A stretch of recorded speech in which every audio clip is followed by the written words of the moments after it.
पान खाने के लिए बताया है कि एक तो पान जो खाएं वो ऐसा पान हो जिसका स्वाद कसेला हो। कसेला, कसेला स्वाद माने देशी पान, सीधी सी बात है।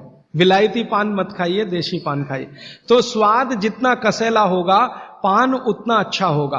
और भागवत जी ने एक बहुत गहरी बात कही है जिसको मैं 2-3 दिन बाद वैसे एक्सप्लेन करने वाला हूं कि जो चीज का रंग जितना ज्यादा गहरा हो, जो प्रकृति की पैदा की गई वस्तु का रंग जितना ज्यादा गहरा हो, वो उतनी ही बड़ी औषधि है। जैसे देशी पान ज्यादा गहरा हरे रंग का होता है और विलायती पान हल्के हरे रंग का होता है। तो भागवती जी कहते हैं हल्के रंग की चीजें मत खाइए, गहरे रंग की चीजें खाइए।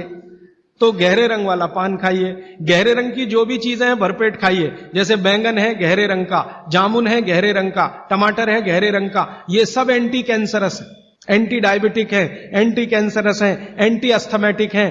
इनकी क्वालिटीज आज की विज्ञान ने भी प्रूव किया है। आज का विज्ञान ये कहता है कि जो भी रंग है किसी भी वस्तु में, वो भगवान का दिया हुआ कोई ना कोई ऐसा रस और एंजाइम है जो आपको गंभीर बीमारियों से बचाता है।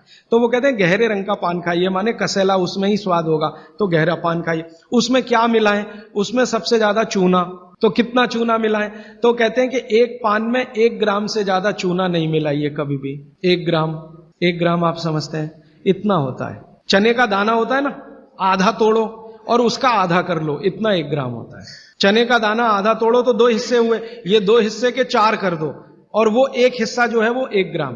तो उतना आप चूना लगाइए उस पर। फिर चूने के साथ क्या खाएं? आप उसमें सौंफ खाएं। सौंफ का नियम उन्होंने बताया, सौंफ खाएं। दूसरा कहते हैं कि इसमें थोड़ी अजवाइन डालें, अजवाइन 2-4 दाने, ज्यादा नहीं। और वो कहते हैं लवंग डालें, लवंग माने लौंग।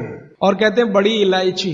और वो कहते हैं कि गुलाब के फूल का रस, मतलब गुलकंद जिसको आप कहते हैं। ये चीजें उन्होंने बोली हैं पान में नियमित रूप से खाने के लिए। अब इसमें उन्होंने जो बोली नहीं है वो बात ध्यान रखिए। सुपारी कहीं नहीं कहा, कत्था कहीं नहीं कहा।